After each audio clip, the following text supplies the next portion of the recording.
What's going on, everybody? My name is Adam Thomas, and I'm broadcasting this from Amelia Island, Florida, a beautiful little island town that I'm blessed to call home. This vlog or video blog is going to be centered around wine. I'm training to be a sommelier. I hope to take my introductory exam by the end of this year. So this is basically a journal of my studies with a lot of content that I find beneficial or that I think other people might find beneficial.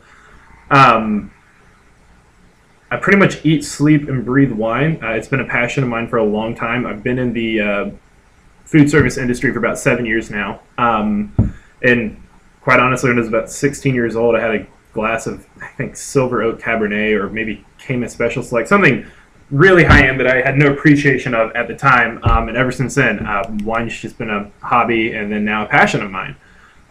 We're going to cover everything from wine law to geography, to terroir, to producers, to, the aging requirements of Rioja. We're going to talk about grapes you've probably never heard of. Like, I'm going to get weird. We're going to talk about Kerner and Aligote and, blends and varietal percentages to label a wine, a single varietal in the United States versus in France, and, everything in between. And I quite honestly could not be more excited to be taking you on this journey with me. So I hope you like this page. Please follow the YouTube account. I hope to post content as frequently as possible. I do work a lot, so there might be weeks where I don't post but 1 or 2 videos, but then, hey, there might be weeks where I post 5. So we'll see how it goes. All right, guys, real quick, I want to touch on a subject that I get a lot of questions about, and that is, what is the proper wine glass to serve wine out of? If you've ever been to Williams-Sonoma or pretty much any wine shop, you've seen the multitude of different types of glassware. People really overthink the glass they're putting their wine in. That's just one man's opinion, but quite honestly, there's a few, 3 or 4 main types of glasses that are pretty much your go-tos. Other than that, I think it's just companies marketing fine crystal. The first glass I want to talk about is the champagne flute. It's obviously for sparkling wine. The reason it's tall, thin, with a very small surface area at the top is to keep the bubbles in the champagne, or Prosecco, or Cava, or whatever you're drinking. There's not a lot of room for air to get in there and the bubbles to dissipate. When you're holding a wine glass, always by the stem. It's called stemware for a reason. The wine glasses you drank out of in your sorority in college that didn't have stems are unfortunately not wine glasses. They're just cups.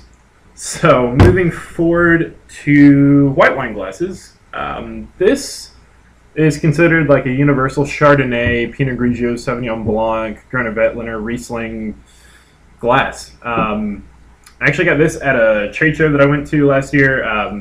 So it's technically a universal glass, I guess. But I drink a lot of white wine out of it. Nice little room to swirl around to aerate your wine. Yeah. Move into red. This is a Burgundy glass or a Pinot Noir glass. In my opinion, they're the most cool-looking glasses to drink out of because it's like a fishbowl. And I mean, who doesn't want to look like a boss drinking out of a fishbowl? They're not quite as tall typically as a Bordeaux glass, which I'll get into in a minute. These glasses really enhance acidic red wines with low tannins.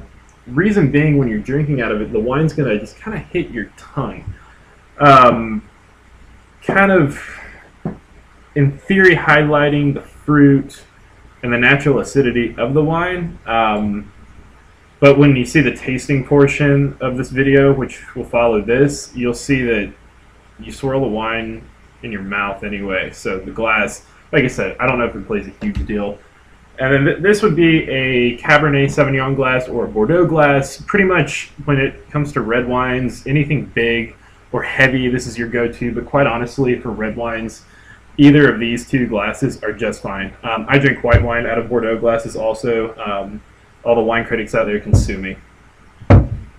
Yes, it is time. I am doing my first broadcasted wine review or wine tasting or whatever. I'm in no means a wine critic, but my nose is pretty good, or so I've been told, and my palate's mediocre at best. Nonetheless, 4 graces, Pinot Noir, out of the Willamette Valley of Oregon. Willamette, not Willamette. Willamette. It's like damn it with a hard W in front. So this winery was purchased by a gentleman named Mr. Black. I'm blanking on his first name right now.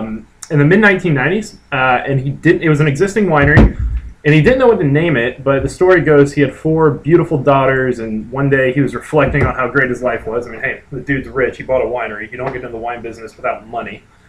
And so he goes, I'll name it 4 Graces after my 4 beautiful daughters. So here we go.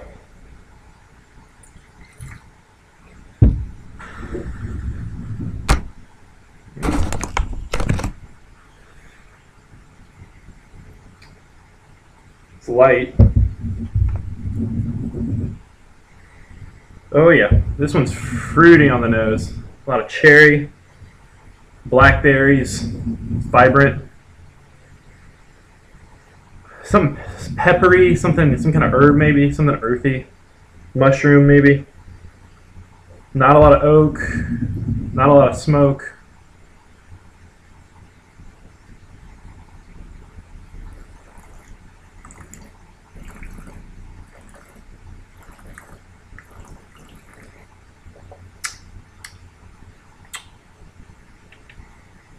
It's kind of a letdown on the palate, to be quite honest. This wine has a really expressive nose.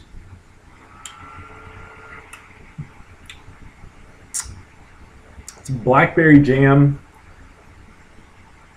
moderate acidity, almost a trace of tannin, a little bit of tannin, very far on the back end though. It has a very metallic, irony taste throughout the wine experience. It is balanced, I will give it that. I'm still tasting it right now. But it's almost a negative kind of metal taste.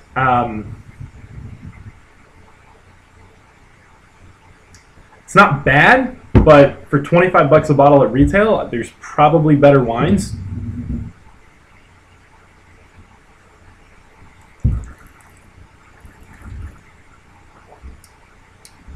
If you're wondering what I just did there, swirling the wine in my mouth, it's cut. When you're wine tasting, you want to cover all of your taste buds with the wine.